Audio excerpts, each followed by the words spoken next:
Good morning and welcome to Rising. We've got a great show for you today. Happy Thursday, and I hope you remembered to bring your umbrella today, Lindsay. I know. I was wondering with your scooter, it's getting like harder and harder by day. Yeah, I drove in. Oh, did you? Oh, yeah. Well, I can't. It's pouring rain. Like you actually know how to drive? I know how to drive. I have a car. I drive very well. I thought that you didn't Actually, I'm now. Uber. Funny enough, No. Now I'm part of a two-car household because my fiance has a car too. So. Wow, I'm like really no shade. There's a lot of my New York friends that don't ever drive. They've always taken the train. I grew up in Michigan. It's the Motor City, baby. Oh, okay. Well, let me get it together. Coming up on Rising, Senator Josh Hawley has written an op-ed promoting his bill to keep SNAP benefits going during the shutdown. And even Senator Chuck Schumer says Democrats would support it. Plus, the Pentagon announced that the U.S. has struck yet another alleged drug-carrying boat, this time in the Eastern Pacific. And President Trump has fired all 6 members of the commission on the Fine Arts Board that he's moving to build his East Wing ballroom and proposing an arch near the Arlington Memorial Bridge. They're all gone. He's fired them all. Now, Robby, we'll talk about that later, but what's on your radar right now? Okay, well, the Republicans are winning the shutdown, and even CNN has to admit it.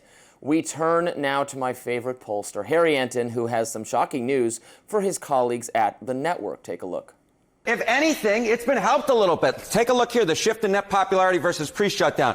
When we're looking at the Republican Party overall, that brand actually up 2 points. That's within the margin of error, but clearly it hasn't dropped. Come over to this side of the screen. Look at the net approval ratings for Republicans in Congress.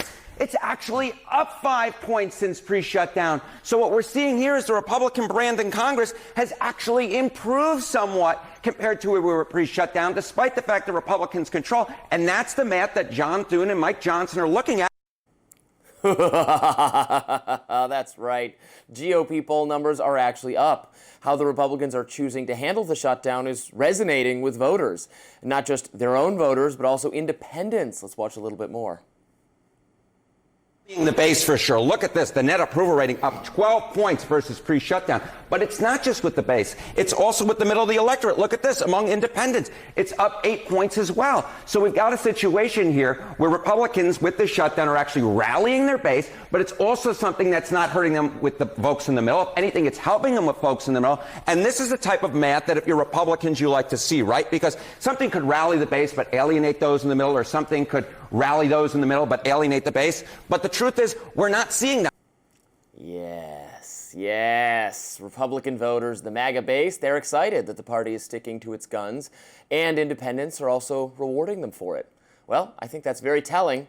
GOP voters do not want feckless establishment leadership to succumb to Democrats' efforts at emotional blackmailing over health care coverage, welfare payments, and federal employee salaries. Because, let's keep in mind, Democrats are asking for everything in the kitchen sink. They want to maintain the health care insurance subsidies that were intended to be temporary COVID measure.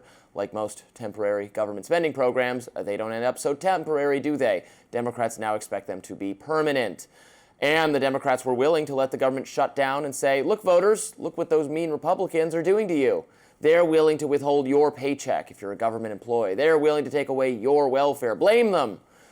Well, it's not working. Republican and independent voters know that, at this point, the Democrats own the government shutdown. They could vote to end it anytime. Republicans are ready.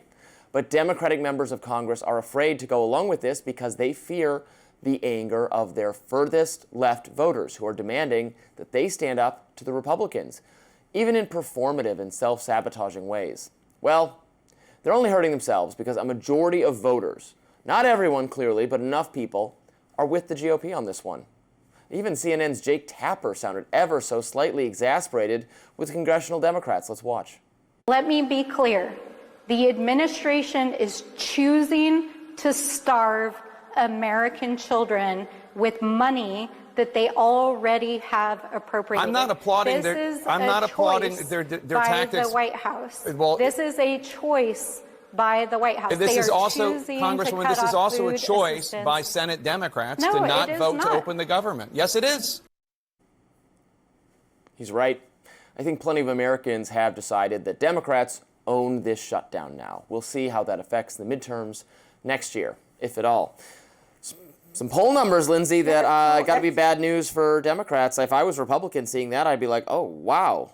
Yeah, I would say, might as well keep up wow, with this. wow. Republicans rallying their own base. And cool story, bro. And independence. No, okay, fine. Take that with a grain of salt. I also think the shutdown has yet to really affect the mainstream of all voters, right? So right now we know it's affecting DC people, people who work for the government and work outside of DC, people who are now looking at SNAP. That starts November 1st. We're not at that date yet. Yeah. And so I think as people start to begin to see themselves not be able to fly around for Thanksgiving because flights are canceled because air traffic controllers literally can't handle the situation without getting paid and rightfully want to take their time off and just leave and say, like they did last time, I'm not coming to work because they don't have to if they're not getting, I mean, they could get fired. If people start to get fired like the president is trying to do but has been blocked from doing and literally lets people go that are furloughed and this keeps on, I don't think that the American public who are Democrats, Republicans, and independent in that pool are going to be so pleased with Republicans at that point Democrats when they see how and this Republicans goes. are not government workers. Government workers are disproportionately Democrats, 90% of them. No, that's you're just pulling these poll numbers. I want to see the facts and the figures on that. You're just like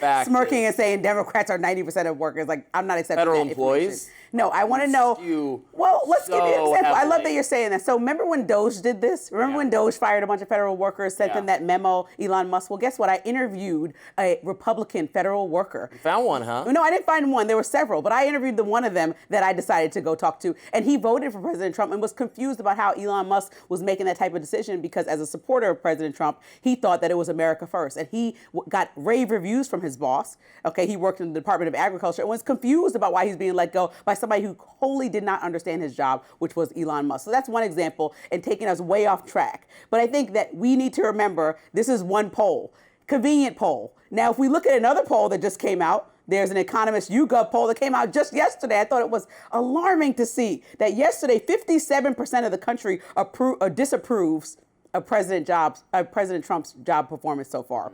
39% approve. That's the lowest poll that he's ever had in his, as far as approval rating, in his whole entire first term. The highs and the lows of it, even during COVID. So right now he has his lowest approval rating. He's sitting on planes talking about everybody's so happy with my behavior. So at the same time that Republicans base, he said that everyone's so happy with his behavior because he's like, well, I mean, they want me to run a third term on the plane. Nobody's calling for that. More than half of the country is unhappy with the way that you're handling the country, particularly the economy. And then looking at this poll and saying that Republicans are pleased with this behavior. Okay, well, it doesn't balance out. The crown lays on President Trump's head, and this poll is telling me that more than half of the country, who the president represents, all of America, not just Republican Americans, he should act presidential in this moment and try to help Congress come to a conclusion. It's not ideal that Harry Enton's saying on there like, oh yeah, Republicans are rallying this tactic of like not coming to a solution. Same way that I'm not rallying Democrats to sit there and hold the line. I'm saying come to the table, so should Republicans. They should not shut down the government endlessly and make this the longest shutdown of our lifetimes. That's not a good thing for anyone.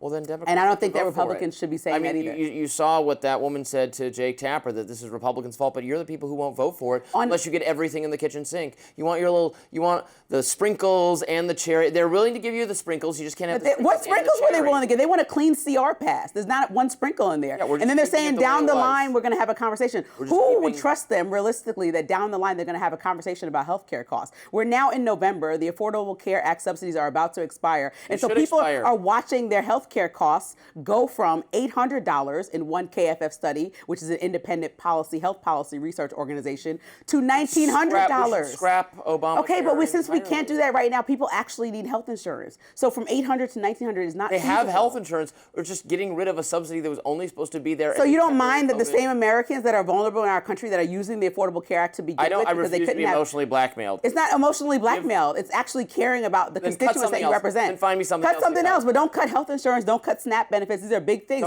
So Republicans should come to the table and have a dialogue about some of the most important things rather than pass things like a big, beautiful bill that cuts SNAP anyway. Like they're having two conversations that are opposing what they actually do in real time. I like actions more than I like words. Bring me a scalp. Bring me something to cut and I will. Well, Elon Musk tried that and it failed. So find yourself somebody who can do the job well. Because the government's desire to grow and spread is stronger than even the most principled libertarians' resolve to cut and destroy it, which is why sometimes we have to just not be too particular about this and say, sorry, we're cutting welfare, we're cutting health insurance. No, that's not the place you start, but we'll keep talking about this. Missouri Senator Josh Hawley is introducing a bill to keep SNAP benefits from going away during the government shutdown. Stay tuned, we will keep talking about this.